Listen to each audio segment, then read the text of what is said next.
Welcome to the Find My Catalyst podcast. We all have problems we're looking to solve, and we know that there are solutions out there, but we struggle with this. How do we find the solution? Where does the nudge come from to help us take the next step, start solving tough problems? This podcast is designed to help you find your catalyst and take that next step. I'm Mike Simmons. I'm the founder of Catalyst Sale. This episode is brought to you by the Catalyst Sale Game Plan. It's our approach to goal setting and execution. If you head to catalystsale.com/game, you can find more information. My catalyst today is Alexis Scott. She's a founding member of the Old Girls Club, a friend, and all-around awesome person. Let's get to the conversation. Alexis, it is awesome to see you. It's been a couple of weeks since our last conversation. A lot's happened. A couple of weeks, couple of months. Anyway, but that dates this podcast. We are recording in September, and this will go live sometime in October, November is kind of where I'm at from a production schedule. It's awesome to see you. You just got back from SaaStr. How was SaaStr? SaaStr was amazing. And thank you for having me. I'm really excited to be here and talk with you today. But yeah, it was incredible. It's such a fun event. And I'm grateful that I got to attend and see old friends and make new friends and just stay on top of the industry. It's a great event.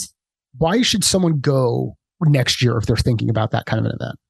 I would say for me, so I come from it, I think, from a different perspective. People are going to have different things that light their fire about SaaStr. For me, it's all about the networking. It's the FaceTime, it's the handshakes, it's the happy hours, it's the engagement, the true interaction with people that I think is invaluable. With that said, they also have incredible learning opportunities there. So there are many speakers, and this year they had something that they called brain dates, where it was kind of smaller breakout groups. They have opportunities for different cohorts of people, like founders can intermingle with founders. They've got CMOs, they've got, different kind of groups of people, but there's something for everyone, truly. Awesome. That's one of the things I love about events is so much happens in the margin, that happens in the hallways. There's just the interactions that you can have with people are really, really powerful. And it's good to see events coming back and more attention. I like smaller events. I like the smaller stuff. I think environment's just a little bit more intimate. You get to know more people. You see some of the same people over and over again. But SaaS, I have not attended. It's on my list though. Well, I would recommend. I went last year, actually, interestingly. Last year was smaller. Okay. Grand scheme smaller, not like what you're saying smaller. But it was still incredible. And I think the hype this year was just, the energy was electric. It was so fun. It was just, everyone was there for, truly the same purpose. They just wanted to meet each other and share the good news. And I think salespeople in general, their energy is infectious and it's exciting. And it was great. 10 out of 10. Yeah. So there you go. If you are a salesperson and your energy is not infectious, you're doing it wrong. You're not engaging. You're either engaging with the wrong people. You don't believe in the problem that you're solving for, or something else is wrong. But it should be infectious. There should be energy. People should leave feeling better after the conversation than feeling like they have to go take a shower, which I think some people end up looking at this profession that way. Well, it was really funny. So there were marketing people there as well as salespeople, and also people from international locations. And some of the folks were talking about how here, culturally, it's different. It's like a pitch is expected. You go up, you say hello, and then they go, okay, tell me what you do. Whereas in some other situations, that's not what you're supposed to be doing. But at SaaStr, that's why we're there. Tell me what you do. I'm going to tell you what I do. Okay, great. Nice to meet you. Now we're friends. So it's a really interesting situation. And I think it's a little bit unique. But the expectation is we are all masters of the craft. That's why we're there. Very cool. So we first spoke a bit back, and I met you through Christine and the work that you were doing at Aspireship, and you decided to leave Aspireship. So can you walk me through what was that like? That feeling of, hey, it's time to do something different. So it was definitely a transition point or one of those defining moments in my career. I was very deeply connected to the team at Aspireship, and I still am. I love them tremendously. I believe in the work that they're doing. But what I found was that I was less and less excited about the actual work that I was doing, which was selling. And still loved our graduates, still loved the mission, still loved the people that I was working with, but my actual role within the company was not lighting my fire. And I had a front row seat in that company. They were extremely transparent. And the leadership is wonderful. I cannot say enough great things about them. But because of that, It wasn't a situation where I could create this magical job description of what I wanted to do and present it and all of a sudden have a new job. I knew that wasn't the situation. And I was personally struggling very greatly with, do I say something or do I just like go get a new job and say goodbye? And my best friend knows pretty much everything about me and my relationships there and my job. And, I was having a conversation with her and I said, I'm not sure what to do. I don't know if I should say something or not. And she said, knowing what I know about your relationship with Christine, I think you should tell her. She goes, I think you will be very surprised at how supportive she is instead of negative. And I was like, I don't know. I don't know if that's the right choice. And I decided to tell her. And it was terrifying. And I cried. And, I felt like I was letting her down, I think was a lot of it. But in reality, I was choosing myself. I was putting myself first and recognizing the fact that it was time to make a change. I really felt that. They were incredibly supportive. She stated the obvious, like, listen, there's really not another role for you here, to which I said, I understand that. And so we worked together to kind of figure out the timeline of when my last day would be, how we were going to share this news with the community, because I was so ingrained in the entire community with the brand and who I was and who they were and all of that. It turned out great. I mean, really as good as it could have possibly turned out.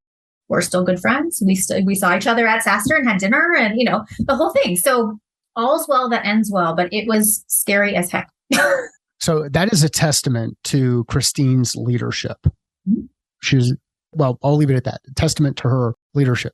Let's talk a bit about you and some of the questions you were asking yourself as you went through the struggle. What are some of the questions that came up and I'm sure, I say we all, I've gone through similar situations where you start to feel like, at least for me, the feeling was, hey, there's something more. This doesn't feel like my calling. I don't have the same energy or excitement associated with doing this kind of work. That's me. On your side, though, what were some of the questions that came up? What are some of the questions that you started thinking about that started to reveal, hey, maybe this isn't the right fit anymore?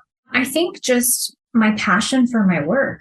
When I first started, it was like literally I couldn't wait for the weekends to end because I was so excited to get back to work and to engage with everyone. And I wasn't feeling that anymore. It was more, it was like I had gone on a long vacation actually with my children. I went to Ireland with them and I came back and instead of feeling like, okay, like I'm recharged and let's go, it was more of like okay, I got to get back to it. And that was kind of the first real sign to me of like, I need to really think about this. I need to evaluate what I'm going to do and what I want to do, because that feeling is not normal for me. And I am very self-aware in that aspect. And I just knew like, I got to figure this out. So that was step one. Obviously step two is how was I going to deal with this? The thought of springing 2 weeks on them felt horrible to me because we had built such strong relationships. I know if I was in Christine, Corey, or Jason's shoes, I'd be very hurt.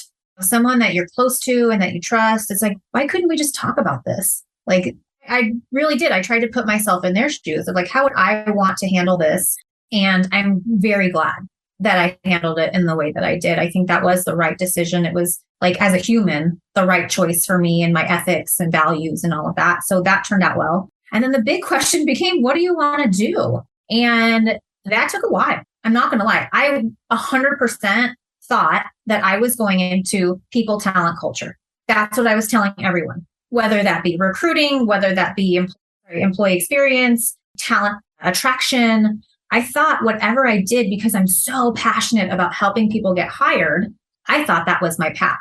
What I came to find as I was interviewing for roles in that realm was I was pulling out. I was saying, I don't think this is the right role for me. Thank you so much for the opportunity to meet with you, what have you. And for various reasons, but it was almost like the universe was making these epiphanies for me so I could realize like, I'm starting to see a pattern here. What is it that I'm not liking? It was an interesting way. I knew for sure I didn't want to do agency recruiting because that's similar to what Aspireship does. It is a very challenging sales-like motion of which I was trying to move out of. So I knew that. And then in-house recruiting or company recruiting, I thought, okay, I could do that. That would be great. But for whatever reason, the companies that I was interviewing with, we weren't aligned.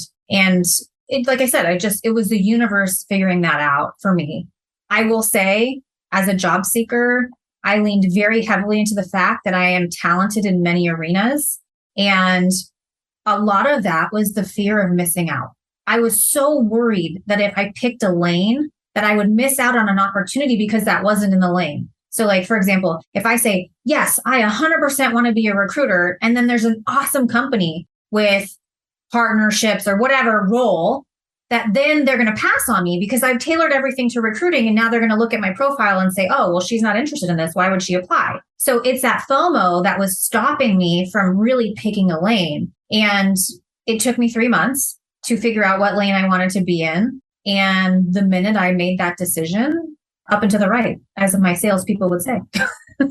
So where does the self-awareness come from? Because a lot of folks will have these huge blind spots, and they'll struggle with self-awareness. They'll struggle with that look in the mirror. They'll struggle with things like being introspective. But yeah. It's a double-edged sword. According to the predictive index, my self-awareness level is like off the charts, like greater than 95% of the people that take that test. With that self-awareness comes an extreme self-critic. So while I am very aware of my blind spots and where I lack, I also beat myself up heavily for those blind spots. So instead of focusing on what I'm really great at, it's like, well, you're not this, you're not that. So it's good and it's bad. Does it almost feels like, as you talk about the bad stuff, it almost feels a little bit judgy, like you're judging, yourself. I judge myself all the time. I'm getting better. I try to tell myself, I saw this, quote once, and it said, to talk to yourself like you would talk to your best friend. And I try to remind myself of that. Like, is this going to matter? Is in the grand scheme, like, is this going to make you or break you? And oftentimes the answer is absolutely not. So being softer and kinder to myself, it's a work in progress, but I'm trying.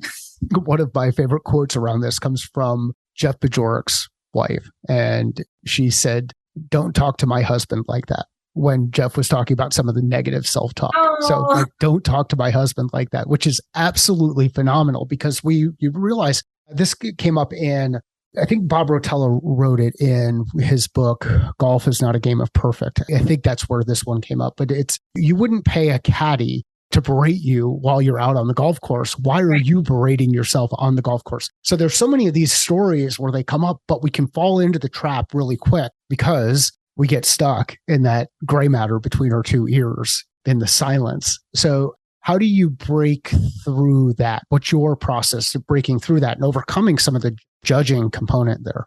I think it's just catching yourself. And I'm really lucky to have incredible people in my life who happen to be career coaches and life coaches and what have you. So, for example, understanding that my self-awareness is off the charts in both a good and bad way. I would never have known that. I had someone explain that to me. And now I think about that. And it's the same thing with, I'm an Enneagram type 3. I'm an achiever.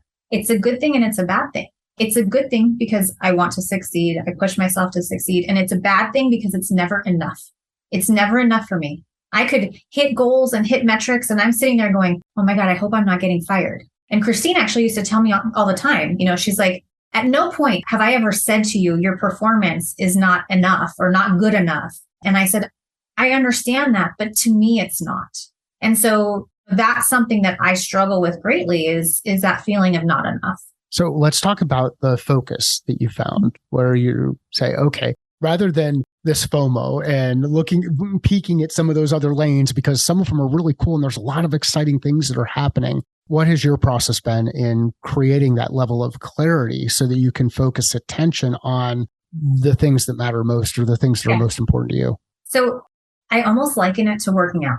Okay. Right? So like when you first start working out, you're like, I don't know if I'm good at this. It's kind of whatever. But then you start seeing results. And whether that be bigger muscles or a thinner figure or whatever it is, those results are working. What you're doing is working. And I was very hesitant to start working out. But I had a really great conversation with someone who straight up asked me, so what do you want to do? And this is a person that's very well respected in the business community. And I'm hemming and hawing and trying to answer. And he's like, I'm going to stop you right there. And I'm going to ask you again, what is it that you want to do? And eventually we narrowed it down. And he goes, okay, so 2 things, content and community. And I'm like, why has it taken me 3 months for this guy in 5 minutes to think of 2 words that I have been just running on and on and on this long diatribe about what I want to do. And that's all I have to say.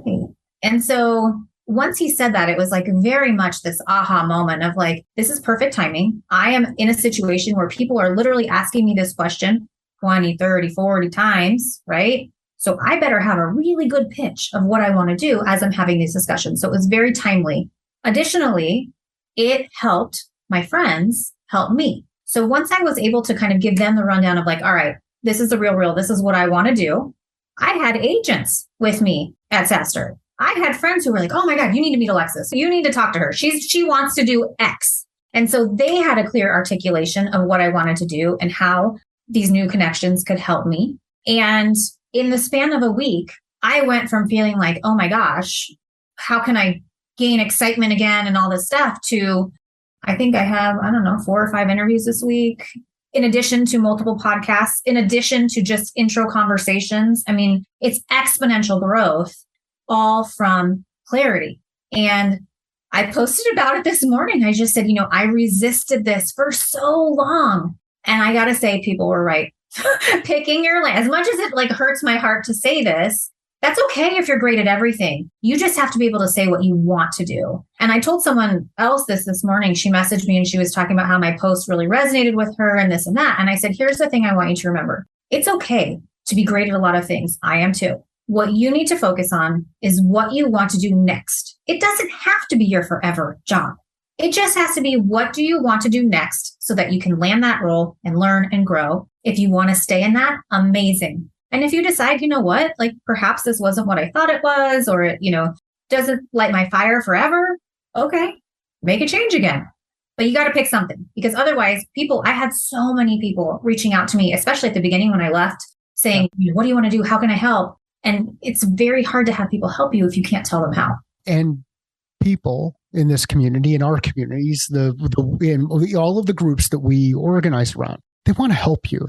Absolutely. It's very hard for them to do it if there's a lack of clarity, there's a lack of focus. And the thing that I really like about what you shared there, and we'll include a link to the post. So you didn't mention his name. I'm going to mention his name because you have it in the post. So you talked to Doug, yes. Doug Landis, and we'll have that link. And the post is really powerful. And Doug is one of those people who will ask the right question at the right time to help pull those things together.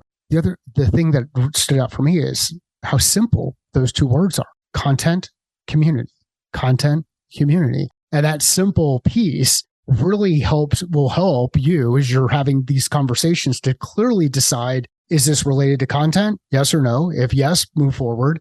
Is it related to community? Yes or no? If yes, move forward. If one of those and not the other, then maybe there's some other thought that needs to go through, but it becomes this decision. You have a binary decision framework that you can go ones and zeros and know exactly where you want to go, rather than get veered off, because all of the people who want to help you will tell you all of the cool things that are out there that you can do, but they're not necessarily going to be the thing that you should be doing right now. That's going to give you the energy that you talked about on the Sunday night, where you're like, let's freaking go. That's pretty powerful. And I think too, it's really interesting, even with those words, within those words, I had to play around with what about them? They're kind of broad. Yeah. Like, do you want to be a content specialist? No, not really. Do you want to be a community manager? No, not really. I want to take both of them and ingrain them into whatever I'm doing to drive growth. And that's the inherent salesperson in me. I am very revenue driven. I don't care what function I'm in. Yep. My concern is, am I helping this business grow? And that's how I landed on brand evangelism, because I can take my skills in writing incredible content and connecting with people in community, inserting myself and the brand in whatever community is valuable to them, and build those relationships and ultimately drive growth through that evangelism, through those conversations, through that content. And I think that that's kind of my unique lane, where I take my spin on it and how I intend to use content and community to be a value add to a company. So what's your definition of brand evangelism? So to me, brand evangelism is connecting people. Number one, making them aware, right? We want to make sure that they are aware that this brand exists. But number two, I call it sharing the good news. What is this company working on that is inspiring, that people should care about? What is it about this company that makes it a great company to humans? Like, are they offering certain benefits to their employees, or are they working on charity projects, or, their mission? What is their mission that they're focused on? And then where is their place in the community? And I do believe that a brand evangelist should be deeply ingrained in the community that company sits within. And so it's like those three different pillars, slap them all together, and that's brand evangelism to me. Why do organizations struggle with this? Because they don't see the value. And I will say, here you go. Okay, I'm going to get on my soapbox for 5 seconds. It's actually not a soapbox, it's an anecdote. But yesterday I had an interview with the CMO for a role, a brand evangelist role. And we started talking about KPIs and how do you measure success. And nobody knows. These relationships are not necessarily going to be on paper. And they might not even be on clicks. And we might be talking about your kids and soccer and God knows what. But you know what? That soccer conversation can convert into $1 million deal. How do you measure that? It didn't come through a funnel. It's my own little private inbox funnel and my churn, right? Like, it's social selling. And that's how I built Aspireship's entire partnership program, quite frankly, through social selling, through relationships, through connecting with people on human levels. And in particularly SaaS companies, people are so dying for their metrics and for their clicks and for their, little buckets where they want to put everything so that they can scale it and recreate it. The interesting thing about brand evangelism is the person that you choose is a huge decision. It is not scalable, I don't believe. Yes, you can have brand ambassadors and people to make posts and do whatever, paid social stuff. But the person that you trust to truly build your brand, that's your person. And I don't think you can build a program around it. You have to pick someone who's really going to understand what it is you're trying to achieve, understand your business model, understand who you're trying to reach, and let them run with it. Let them do what they do. And that's very hard for leaders to wrap their brain around. Yeah, it is. The risk I see there, just as we're talking through, and you just kind of put yourself in the shoes of a CEO who's saying, well, how do I know? And what data are we going to look at? And what are our metrics?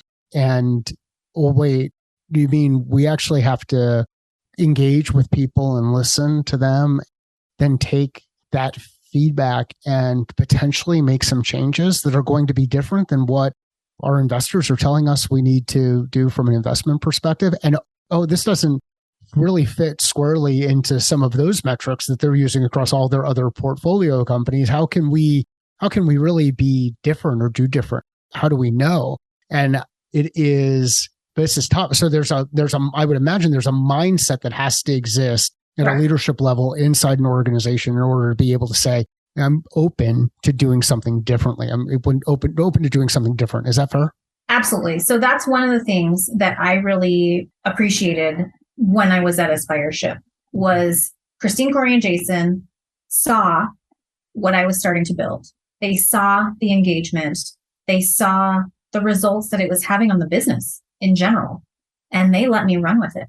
Cool. Corey talked about the flywheel all the time. I found out that in January, they stopped paying for LinkedIn ads because they didn't need to anymore. Because the content and the relationships and the conversations that were being had between myself and Corey and Christine and the community were creating real dollar value to the company. Yeah. That goes to show how, that brand awareness and that connection, like I still get messages from people asking me about the course and asking me about what they should do in their sales careers and this and that. I haven't worked there in 3 months. That is how connected my own personal brand was to the company. Yeah. And, I think that people who are able to do that, it takes a very special set of skills. And not everyone can do that. And I think that that's why it's hard for a lot of CEOs to wrap their brain around it, because quite frankly, they can't. And if it's something that the master of their domain, cannot do, how in the heck is this chick who worked at some little company going to do it for me? So it's really, taking the time to share exactly what you have done and built in the past and how you have taken this and grown it. And then just that belief, like you said, like they have to believe. So what are some of the roles that you worked in the past? Because there are some folks who are just being introduced to you right now. So what are some of the roles that you've had in the past that have put you in a position where you are asking the right questions to get to the right type of information, to have the right type of mindset, to be able to deliver on this thing and be as creative as you are in the way that you approach things? Like, How have you built up the skill set to be able to do this? So my background is primarily a sales background. I worked in hospitality sales for many years. I also worked for a company in e-commerce customer service. At the time it was small. Now it's big. Hint water. I was like their second customer service person in the whole company. That taught me a lot about systems. That taught me a lot about technology and systems. It was the first remote role I had ever had. I was working part-time. They sent me a laptop. I thought it was the coolest thing in the universe, the whole nine. I also ended up working in marketing for a media company. And that was more of like user experience. It was not my favorite job I've ever had. I'm not going to lie. And I ended up going back into sales and built out a partnerships program for a travel tech company. They later promoted me and gave me a team, and I led their reservation sales team. I ended up owning the reservation sales team because I was asking questions. Why don't we have one? Was my first question. As a sales professional, to not have that as a critical function of your business, again, that revenue-minded brain, it didn't make sense to me. And so I wrote a business plan, and ultimately the CEO or whoever the powers that be, they said, yeah, let's do it. So built that team out. COVID happened. And then I ended up taking the job at Aspireship. And Aspireship was really the first small startup that I had ever worked at. I was fortunate in many ways in that role. Number one of what I said, they allowed me to build my online presence, to tie a brand to my name, to show growth through that. But I also got a front row seat in every other part of the business. And I can't tell you how opposite that was at the role that I held prior. I was very siloed. It's like I would want to do marketing initiatives and they'd be like, you need to talk to brand. And then I'd talk to brand and they'd say, this is not your job. Tell us what you want. We'll do it. And I'm like, okay, sorry for asking, So at Aspireship, it was the exact opposite. And Jacqueline, who owns marketing, and I were very, very close. We worked in tandem on so much stuff. She respected my opinions and she would ask me, she'd be like, what do you think we should do for this? Does this look right to you? Do you think we should have this here or this there? Alexis, we need a blog post. What's a good topic? Or Alexis, we need someone to do a podcast. Can you go on and do the podcast? And, she really allowed me to grow my skills in the marketing realm and evangelism, essentially, and provide me a platform to do that. So the last role that I was in was really just the largest period of growth, I feel, from a skill set perspective. My role before that was the biggest period of growth from a leadership perspective. I went from managing one person to 70 in, 15, 16 months. Wow. It's a couple of things that I hope are resonating, for folks that are listening. Like, as you're listening to this, one of the things that's happened here is Alexis has taken on multiple roles inside organizations, has tried different things, didn't get stuck in, here's the specific progression that you have to do. And we see it with our kids these days when it comes to school sports. If you're going to be a swimmer, you've got to do club swim, you do high school swim, you do club swim, and you just stay stuck in that. It becomes this year-round thing. It happens in football, it happens in baseball. And what we're losing is this diversity in skill sets and experience and things that people could try and could work through. And so whether we're talking about in the context of business or we're talking about in the context of life, it's important to get some of those other experiences so so you can continue to have this energy where you wake up and say, oh, you know what, I really like that. Or, that was a mistake. That's not what I'm here to do. Yeah. So, but you don't know until you do it, right? Yes, absolutely. Absolutely. And I think, again, in that hyper self-awareness, it is very clear to me when I am in a place that I do not belong. Okay. And I am not a person to just sit and wait and see what happens. Again, blessing and a curse. Sometimes things take time. Sometimes you need to let them mellow out. But with that said, I think there is a sense of bravery in recognizing quickly that something is not for you and taking the appropriate action to rectify that. And so I am very proud of, in my career, making decisions around that and just recognizing, like, this is not for me. It's not for me anymore, or it's not for me right on, but, it's okay to make mistakes. And I think that people are so afraid to admit that they make mistakes that they ultimately kind of shoot themselves in the foot.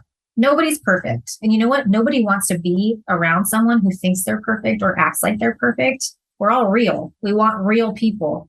And I think that is a strength of mine, is being able to communicate that while, yes, I am talented and I am smart and I am capable, I am also human.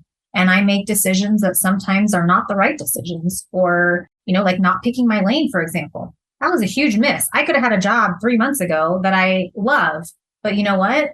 I believe that everything that has transpired in those 3 months has been a huge learning experience for me. The people that I have met, the conversations that I have had, the things that I have tried, I wouldn't have those if all of this had just worked out perfectly and I knew what I wanted and what have you. So this is all part of the story and part of the journey, and you have to go through it to get to where you're meant to be. You wouldn't have them if you didn't put yourself out there. Correct. That's true as well. Yeah. So how has community helped you get comfortable putting yourself out there? I definitely think it is an inherent thing. I'm not going to lie. I think that there are different personality types, and there are people within the community who have said to me, gosh, I wish I felt comfortable sharing what you share. Yeah. And I am very comfortable. Like, I treat the community like my journal, like LinkedIn, for example. Like, I literally talk about what I'm thinking, what I'm feeling, what I'm going through. Obviously, it's a professional platform, so I try to tie it back to professionalism if possible, but it is not comfortable for a lot of people to share as much as they do. What I will say is taking down the mask or taking off the mask, letting down the wall, what have you, allows a different sort of relationship that I think people miss when they're afraid to do that. The connections that I have made, and it was blatantly apparent at SaaStr as I was meeting all of these people that I had gotten to know online. Yeah. We picked up right where we left off. I knew them already. We were friends. It was like going to a big hangout with all my friends, thousands of them. And without that vulnerability, the relationships are different. Yeah. So how about on an individual friend network? So like, how about finding those friends so that you don't feel alone and you're also in the area where you belong in those conversations? How about that? How about talk a little bit about the importance of having that friend network to lean on and how it's helped you? Yeah. I mean, let me preface this with, after 2020, many of us are alone, and we're alone a lot. Yeah. I'm in this office 8 hours a day, even unemployed, trying to find work and having conversations and what have you. I am a social person. I love people. It is very hard for me to be alone. And that's kind of embarrassing to admit, but it's true. And so for me, the community that I built online has become my pseudo friend group. Like, I think as adults, and it could be particularly in women, but I know this to be true, is that as we age, it becomes harder and harder to make friends, which sounds ridiculous, right? Like, we should be experts at this by now, but we're busy. We have work, we have families, we have other commitments that take our time. And so meeting new people becomes harder and harder. And it also becomes harder because it's not like school where you see them every day at school and you become fast friends and you hang out. No, you have to have intention as an adult. You have to invest in the relationship, or else it kind of fizzles. You're acquaintances and you're not super close. So I think that it's kind of like building a relationship with a child. They say with relatives, it's, frequency is really important. The engagement and the frequency, that's how you're going to get to know someone. And it doesn't have to be in a weird, awkward way where you're asking them pointed questions or whatever. So many of my internet friends that I have made started with simple questions. It was like, hey, I see you're here. Like, have you tried this restaurant? Or I loved your post the other day. That was really funny. Keep up the good work, or whatever it is. And just a casual conversation. It doesn't have to be emotive. And I think that that's the other thing, particularly online, is that people think there has to be a purpose. Some people just like to connect. Some people just like to talk. Some people just want to be your friend. If I send you a message, I'd venture 99% of the time, I'm just being myself and I'm being nice and I just want to get to know you. I have absolutely no motive, period. And unfortunately, with the mass inundation of sales messages, there is a very sad ingenuity that has become part of this online communication. Is like, there's always like, people feel like there's a motive, even if people don't have one. And that's unfortunate. Why is that the case? Because some people are ingenuine. We're always taught for social selling, like, don't pitch slap, don't go in for the sell. They're like, okay, so I'm going to research this person and I'm going to find out, everything I can about them so that I can ask them about it. And then 2 messages later, I'm going to sell to them. And that's when the groan happens, when it's like, okay, so this entire friendship that I thought that we were building is actually because you just want to do business with me. That's the frustration. And so I think as salespeople, our guard is up already because we're like, oh, here we go. Why is Joe Schmo from Texas messaging me that I don't know? What does he want from me? Whereas previously it was just kind of like, oh, hey, Joe, how's it going? What's up? Welcome to LinkedIn. Yeah, it is. And so as you bring this together and just kind of talk about some of these challenges. So there's so many different things that happen with us as we age. One of the transitions that we're going through as a family is our oldest has now gone away to school. Our youngest is going to go away Wow. at some point in the next 18 months or so. He's a junior in high school. And then you think about like Jen's identity with the kids and raising kids in the house. That what is the identity as things transition? And then at the same time, realizing, hey, you know what? It's kind of hard to make new friends because we're not always interacting with each other. And then as people move and neighbors come in and new folks come in and the new people who move in next door end up having a 3 and a 5-year-old that are a completely different stage than us. And the other neighbors are just retired and this is their last house that they're going to own and they might have grandkids. You start to see this, even though we're part of the same community, there's a disconnect. Then you start to wonder, wow, how do we belong? And the thing that I want to pull back to that you had mentioned is go in, be genuine, go in without motive, go in because you're just curious in what people care about and what they're doing. And these things will start to happen organically. You'll realize that, hey, you know what? We live in a golf course community. There are a lot of people on this street who have golf carts and golf clubs in those golf carts and are playing golf every day. That is a common ground piece where we come together. There are some other areas where we come together in some common ground. But the common ground's out there if you look for it. It's just hard when you create some of those blind spots. You're not self-aware. You don't know what you want. And then you get into these things and are a little bit lost. So, wow, really, really powerful stuff, Alexis. I know I just kind of took that in a crazy part, but what do you think? No, I mean, I think that's so true. And it's interesting that you mentioned that about different stages in life. I think, you can apply that to different stages in careers. Yeah. Like, what does a CEO have in common with a BDR? And I think that career-wise, okay, they're dealing with different problems, but as humans, what can they learn from each other? And I think that the learning goes both ways, which is really interesting. Last year, I was able to go to Surf and Sales, Scott Lace's and Richard Harris's event in Costa Rica. And the attendees ranged from a BDR all the way to, CEO, founder, what have you, and everything in the middle. And what I found absolutely incredible was how much everyone learned from each other. Cool. It was not, the CEO's on some pedestal and the SDR, BDR, like, oh my God, you're amazing. Please teach me everything. It was an open conversation. And we all bring unique experiences to the table, regardless of experience and stature and, all these things. It's like, you have to be open-minded and you have to be wanting to learn from someone to see those. So yes, closed-minded people, well, I'm an empty nester. I don't want to hang out with kids. And then you've got the preschoolers, I have a friend group. There's 4 couples. We have 2 kids in high school. We have an empty nester couple. We have a family with 5 children ranging in age from 1 to 15. And we've got middle schooler and a high schooler.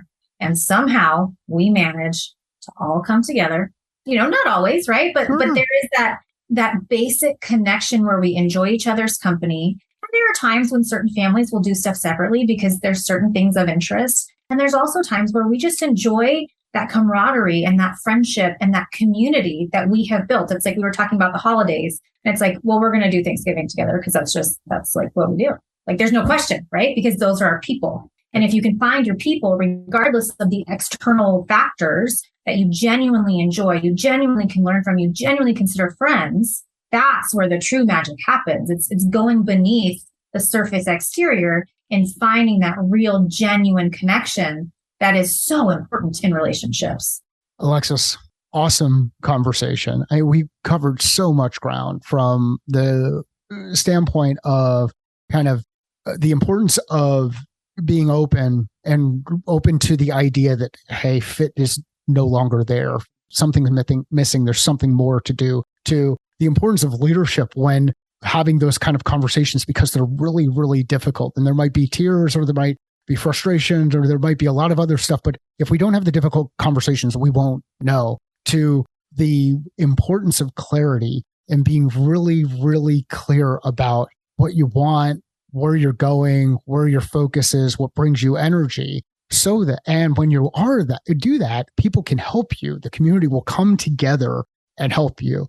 I'm really excited to see what comes next related to brand evangelism and this next chapter that will happen. Where would you like to send people to find out more about what you're doing or connect with you directly if they're interested? Yeah. So obviously LinkedIn that's where I hang out. So Alexis Scott, Alexis Scott. But I'm very proud.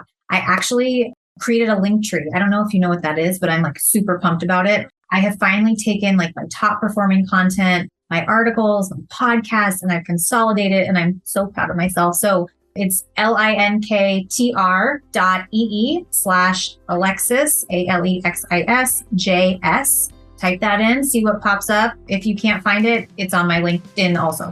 So I was just super excited that like for this development, I'm like, yay, it's all together.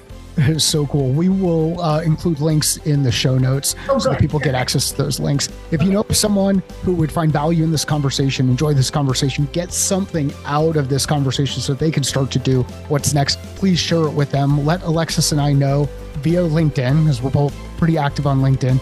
Sales is a thinking process. Business is a thinking process. Life is a thinking process. How are you thinking differently about your process?